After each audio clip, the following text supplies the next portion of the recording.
જય સનાતન ધર્મ, જય નાથ વિયોતર.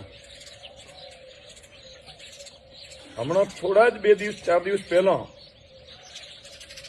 માલધારી સમાજની સાથે એક અન્યાયી ઘટના બની.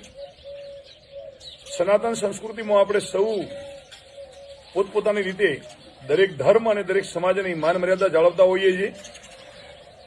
સમાજ જીવનની નૈતિકતાના સ્ત્રોત દરેક સમાજના પોતપોતાના નૈતિક ગોત્ર મુજબ હોય છે.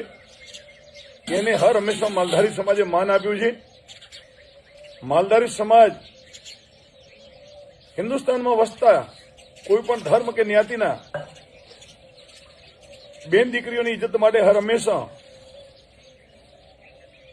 સન્માનની દ્રષ્ટિએ જોતો હોય છે.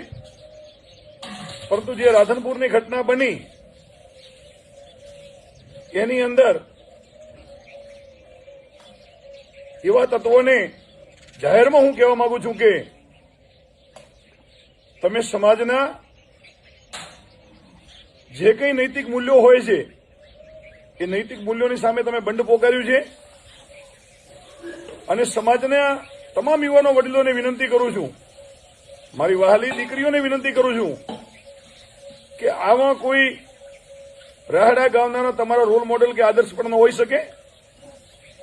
આપણો આદર્શ આપણી સનાતન સંસ્કૃતિના વાહકો હોઈ શકે, આવા તાયફા કરનારાઓ નહીં.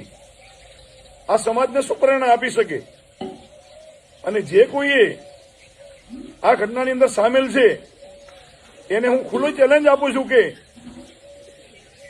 આપ સરેન્ડર થઈ જાઓ, અથવા જ્યાં હશો ત્યાંથી તમને કેવી રીતે લાવવા અને શું કરવું એ સમાજ સારી રીતે જાણે છે. અને બે હાથ જોડીને વિનંતી કરું છું કે અમને કોઈ અન્ય સમાજ સાથે હોદ્દો વિરુદ્ધ કે દેશભાવ નથી, પણ કોઈ આવા તત્વોને સાવરતા હશે તો એની સાથે આર પારની લડાઈ લડવા માટે પણ માલધારી સમાજ હર હંમેશા તૈયાર રહેશે.